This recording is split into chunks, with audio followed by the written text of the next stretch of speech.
So yeah, Elden Ring's DLC Shadow of the Erdtree dropped, and I knew I had to talk about it as soon as I saw that little triple kick in the gameplay trailer.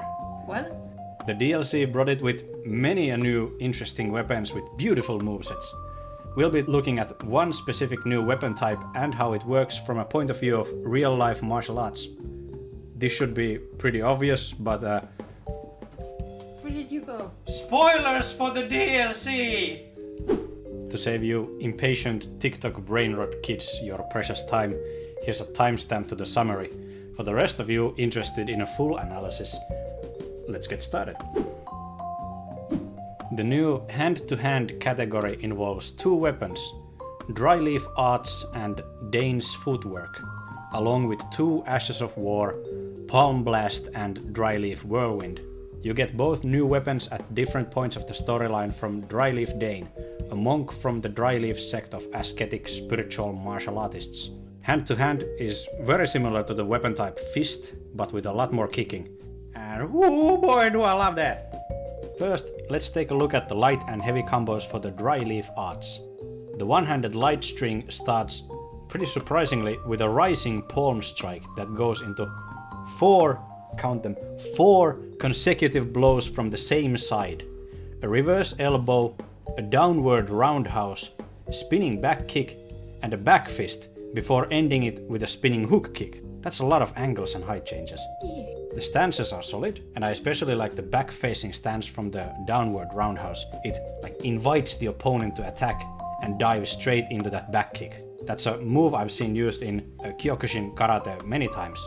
Solid stuff right off the bat. Similar to Dark Souls 3 and Elden Ring base game, there's the reoccurring issue of the passive hand doing nothing in either punches or kicks here. But other than that, it's pretty great. The next one is probably my favorite of any of these, the one-handed heavy. It's a simple two-strike combo, a sliding side kick followed by a straight palm strike. As with all basic heavy strikes in Elden Ring, you can load these. As I said in my Dark Souls 3 video, there's no such thing as loading up a punch really. But interestingly, it does kinda work with the sidekick. Since the sliding sidekick relies on the push from your supporting leg, you can get a little extra oomph from sitting down on the initial chambering with the added bonus of disrupting the rhythm of your strikes. So good stuff. The two-handed light string is an open palm 1-2, head kick into a downwards roundhouse, back fist that flows into another head kick, reverse elbow into a palm strike, side kick, palm strike and a double palm thrust. I especially like the flow from the downwards roundhouse into a back fist, giving you another tool to use from the inviting back-facing stance. If the opponent charges at you, you throw the back kick from the one-handed moveset. If they hesitate, you can come in yourself with the back fist to roundhouse follow-up. I don't really get the double palm thrust, but that's probably some kung fu shit I'm not enlightened and sane enough to understand. Then the two-handed heavy. It's a palm strike into a spinning back kick and another double palm thrust. With the way the initial palm strike comes from a slightly off-center angle, you could think of it as a pushing the opponent's guard away or blocking a strike, giving you an opening for the spinning back kick. And I do like the double palm thrust a lot more than if it were a double fist punch, since you can think of it as a push or a grab. A double fist strike is just silly. Then let's take a look at the combos for Dane's Footwork. As the name says, there's a lot more kicks in this one. One-handed light starts off with a roundhouse to a reverse elbow, followed up with a downwards roundhouse and a back kick. From there, a back fist and a back spinning hook kick from the other side. This just tickles my old taekwondo nerves so much. I love kicking. I really do. You just today scared me with a kick when I got out of the kitchen. I'm sorry. But for this, you gotta have both excellent body control and stamina to pull off throwing this many kicks with elbows and back fists in between and still make every strike both controlled and fast. Yeah. The one-handed heavy is super simple. It's a downward roundhouse followed up with a sliding sidekick, both done with the same foot. This works, believe me, I got caught with similar combos multiple times back when I competed in Taekwondo. If the initial downwards kick misses, you run straight into the sliding sidekick.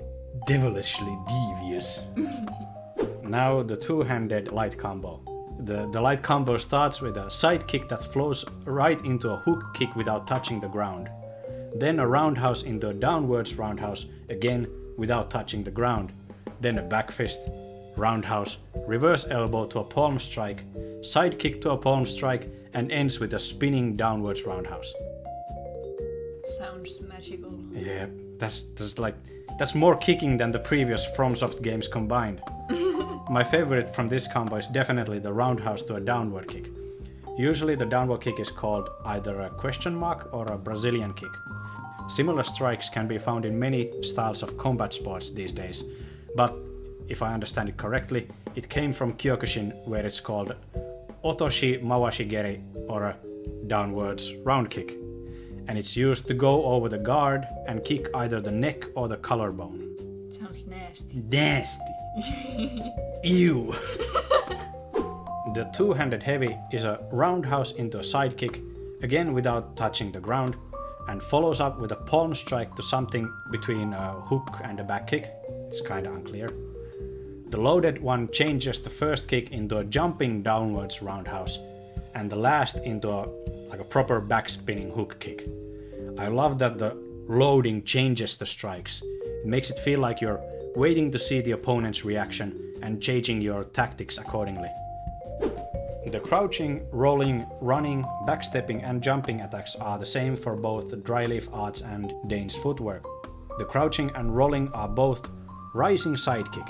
It's kinda weird from the crouching one, but something similar to the rolling one can be found in styles like Taido or maybe Capoeira. I did capoeira at some point. That's pretty cool. Yeah. Good job. Thank you. In the two-handed one, it's followed up with a palm strike. The running light is a palm thrust. Nothing special, but not the worst either. The two-handed one is just 2 palm strikes, so naturally it's twice as good, right? Is it? I don't know. Okay. I thought you were the expert here, but I guess. Shut up. The running heavy is a flying sidekick. The landing is, I think, very reminiscent of something like a Shaolin Kung Fu. They go like, you know. Wow. In the two-handed version, there's a rising roundhouse that works as a lift-off for the following jump spinning back kick. Seen similar things work in multiple taekwondo matches, sometimes against me, unfortunately. From backstepping, you get a jump spinning hook kick. That's a super hard thing to do. Go ahead and try to do a standing long jump with spinning hook kick in the middle there. Bet you can't. I can't. The two-handed variation adds a back fist to the end. I think it's a nice follow-up if the initial strike doesn't land. I won't talk about the jumping lights. The jumping heavy, on the other hand, is a jumping downwards kick. The two-handed one adds a back spinning hook kick to the beginning. Again, I'm sure I've seen something similar to the downwards kick in styles like Northern Shaolin Kung Fu, if I'm not entirely mistaken. Next, let's examine the Ashes of War. The palm blast is a pretty generic key blast type of deal, gathering your inner force into the palm of your hand and pushing it towards the enemy. Nothing realistic, but it's fun and it feels good to land. Dryleaf Whirlwind is a flying 4-kick combination. In-game, Dryleaf Whirlwind is a pinnacle of Dane's foot-based skills, where he imbues his attacks with energy to increase the range and basically fly into the air. Something similar can be seen in some extreme martial arts demonstrations. If you can land any of these 4 kicks on someone, it's probably going to hurt, but by the time you're in the air, your opponent can just, move aside and let you spin on your own. Still, it looks sweet with the wind effects, and it feels fun to do in the game, so this time I don't really mind. Now, the best thing they added to go with the new hand-to-hand style are the arm wraps and the Dryleaf monk garb. These wraps look like classical martial arts monk type, and just look how beautifully the garb flows with the strikes. It really makes you feel like a martial artist. In summary, I really like both weapons. The open palm strikes fit really well to the whole Kung Fu inspired aesthetic, And I'd prefer using palm strikes in a gloveless match myself too. The Dryleaf style seems to consist of overwhelming the opponent with fast and varied smaller strikes like the palm strikes, reverse elbows and question mark kicks to wear the opponent's guard down from multiple angles to get in a devastating finisher like the back kick, spinning hook kick or the palm thrust. The power generation mainly comes from chaining circular steps and strikes together with super oppressive forward momentum. The sudden side changes and backspinning strikes just add to the pressure and unpredictability. Even the more defensive moves like the off-center palm strikes and the back-facing lure into a kick work while moving directly forward. Only thing I don't really like are that once again the passive hand does nothing, and sometimes different strikes kind of mix together. It's hard to differentiate between a hook and a back kick animation-wise. In universe, the Dryleaf style comes from a group of monks called the Dryleaf sect who seek spiritual self-discipline.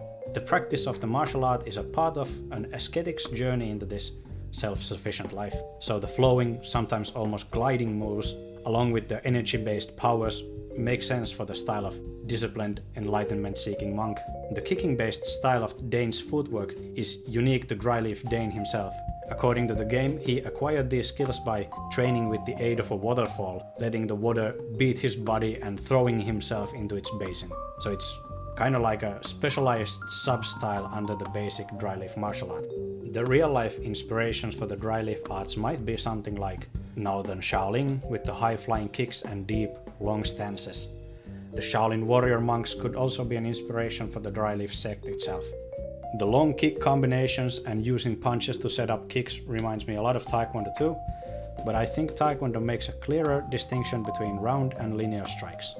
The constant forward momentum and pressure along with the whole segment about training in a waterfall is really reminiscent of Kyokushin Karate's unwavering Budo mentality. But I think the clearest inspirations are styles like Tai Chi Chuan and Bagua Zhang with the open palms and flowing between strikes with circular movements. Ultimately, I think they did pretty well with coming up with a style that has a strong basis in reality, but it isn't too obviously just one real-life style and makes sense both in the game's mechanics and setting. Much like the merging of the gods Radagon and Marika, the combination of different styles fits well into the universe of Elden Ring. So, good on you, FromSoft. Overall, it's a huge improvement after Dark Souls 3 and the base game weapons of Elden Ring. We haven't really seen anything this solidly based in the feel and aesthetic of real martial arts since the Bone Fists from Dark Souls 2, which, coincidentally, will be the next topic in this series. Hope you all enjoyed it, and I'll see you again next time. Say bye, honey. Bye. Bye.